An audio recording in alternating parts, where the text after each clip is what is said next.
Mga kabida, sa magandang oras sa ating lahat at welcome po sa aking channel. Ito po, magandang pag-usapan po, ito kung posibilidad po mga kabida, na tumakbo bilang Pangulo po ng Pilipinas, ito kung si Senator Risa Hontiveros, kahapon po, nagbigay na po siya ng clue, na bukas daw siya sa mga posibilidad, na tumakbo bilang Pangulo po ng Pilipinas sa 2028 presidential elections. Ito po, babasahin ko lang po ito mga kabida kasi may posibilidad na ang maglalaban po dyan is dalawang mga Iron Ladies. Alam naman po natin kung sino yung isa, si Vice President Sara Duterte po mga kabida.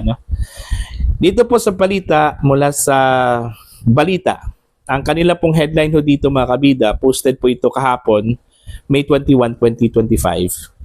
Senator Risa posibleng tumakbo sa 2028 presidential race? Tanong po yun, Ito, babasahin ko lang po yung kanila pong balita, Natanong si Senator Risa Hontiveros kung bukas ba siya sa posibilidad na tumakbo siya sa 2028 presidential elections sa pagtatapos ng panunungkulan ni Pangulong Ferdinand Bongbong Marcos Jr. Sa naganap na kapihan sa Senado, sinabi ni Hontiveros na ayaw niyang magbigay ng no tungkol dito sa ngayon.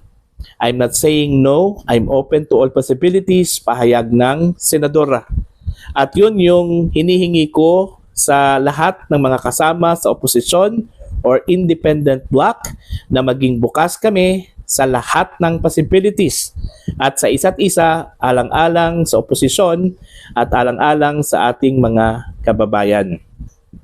Sa ngayon, ang prioridad ni Senator Risa ay pagtatrabaho bilang senador, lalo't nakabalik na sa Senado sina Senator-elect Gab Aquino at Kiko Pangilinan at nakapwesto naman sa Kamara ang Akbayan Party List. Ayun. So, hindi naman po nagbigay ng outright rejection, ito kung si Senator Risa Hontiveros po makabida doon po sa tanong, kung tumakbo ba siya o sasabak po ba siya sa panguluhan, sa 2028 presidential elections. Okay? Baka po pag-isipan pa po, ni Senator Risa Hontiveros po ito makabida kasi marami dapat i-consider, dito sa pagtakbo bilang Pangulo ng Pilipinas. Hindi po ito katulad sa pagiging senador po makabida, Okay? Yung pagiging senador po, walang problema yon kasi ang iboboto po ng mga botante 12,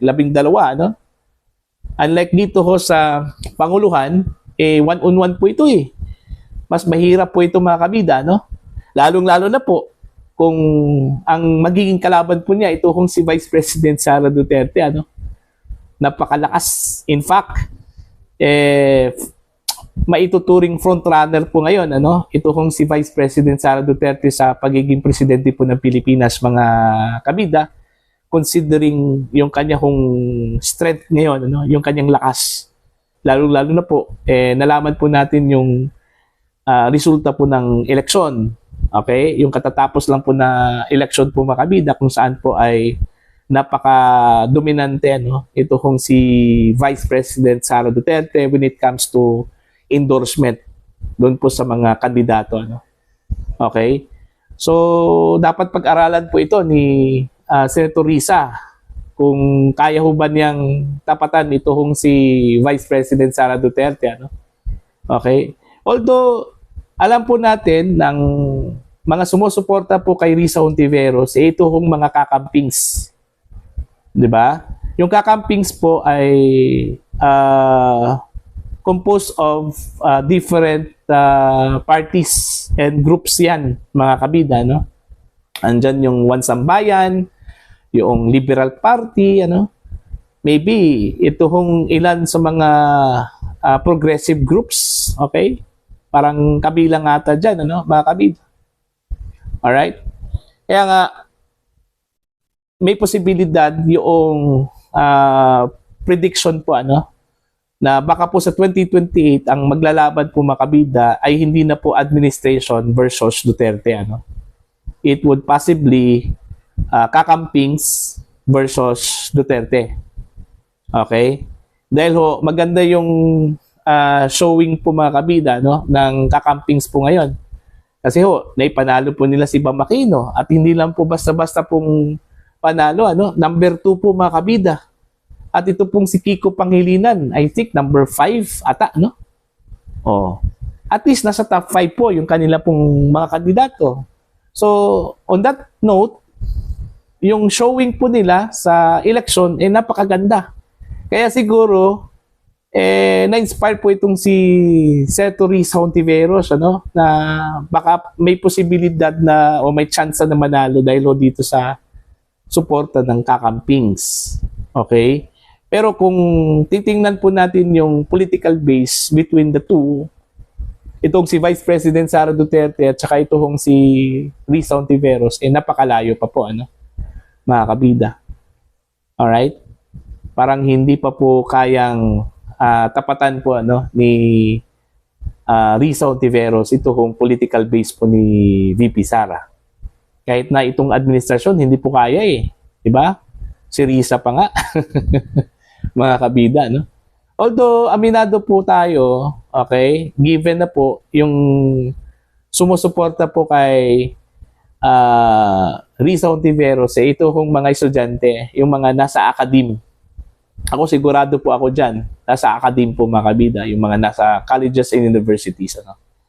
Yung mga professionals. Okay? Pero hindi ho lahat ng professionals ang sumusuporta po kay Risa Hontiveros. Meron pong mga professionals po mga kabida na DDS, no? Maka Sara Duterte, ano po. Okay? So, titingnan na lang po natin ang magiging labanan po, ano? Pero para sa akin, yung inclusion po ni Speaker Romualdez po sa race, parang malayo na po, ano, mga kabida. Kumbaga, hindi na po siya maituturing contender dyan. Kasi kung titingnan po natin yung kanya kung trust rating, napakababa po, ano? Parang hindi ho ata kagatin po ng mga tao, ano, mga kabida. Kasi daw, may impression, may observation na kung hindi lang po dahil ho sa ayuda po mga kabida, wala hong mga taong pumupunta dyan sa mga sorties po, ano? Doon po sa mga gatherings kung saan po andyan si Speaker Martin Romualdez, ano? Mga kabida. Yung lamang lang po ni Speaker is marami hong pera, no? Okay? Namumudmud po ng pera po mga kabida, kaya dami hong tao. Kaya nga, tingin po sa mga kritiko, dahil lang po sa ayuda, kaya nga dumagsa yung mga tao. Ano? Pero kung wala yung ayuda po mga kabida, wala. Okay? So, yun lang po. Ano? Magandang labanan po ito. Fight between two Iron Ladies, ano? Sa election sa 2028, mga kabida, kung matutuloy po itong si Risa Hontiveros, ano? Kasi pagdating ho sa street, matapang din itong si Risa eh. Okay? Siya lang po yung babae po mga kabida, no? Sa Senado na lumaban po, ano, kay dating Pangulong Rodrigo Roa Duterte. Ganyan katapang po, ano, itong si Risa. Pero tatalunin po ito ni VP Sara pagdating ho sa tapang. Kasi kung matapang man po si Risa Hontiveros, mas matapang po itong si Vice President Sara Duterte. Mantakin nyo, okay? Nilamon po niya itong administrasyong ito. Di ba? Hindi ho siya nagpatinag. Mantakin nyo mga kabida, ilang mga investigasyon na kinakaharap itong si VP Sara. Tapos yung persecution na ginawa po sa kanila pong pamilya, no? Pero nakatayo pa rin. Diba? Nakatayo pa rin. Kaya nga, naalala ko po yung sinabi po ni Ted Filon sa kanyang program, ano, na yung mga nagnanais daw na lumpuin po itong si VP Sara sa pamamagitan po ng impeachment, ano, siguruhin daw ng mga nagnanais na lumpuin po itong si VP Sara na talagang malulumpo talaga, no? Kasi kapag hindi ho malulumpo itong si VP Sara po mga kabida, no, makasurvive po siya dito ho sa impeachment trial po niya, dyan po sa Senado, baka po, iba po yung magiging takbo po ng karir ng mga nagnanais po na mawala ito kung si VP Sara mga kabida sa politika. No? Okay? Kumbaga, aabangan nila ang magiging restback ng Vice Presidente. Kaya nga, napaisip po ako, ano na kaya ang iniisip po ng mga detractors po ni VP Sara ngayon? Ano? Lalong-lalo na po, napifeel na po nila yung lakas ni Aguila, ni Vice President Sara Duterte. How much more pagdating ho sa 2028 kung si VP Sara yung mananalo po bilang presidente po ng Pilipinas, baka mangingibang bansa na po ito kung mga taong ito, Okay? Yun yung inaabangan po natin. Yung the day of reckoning, mga kabida. Ika nga, ni VP Sara, the day of reckoning.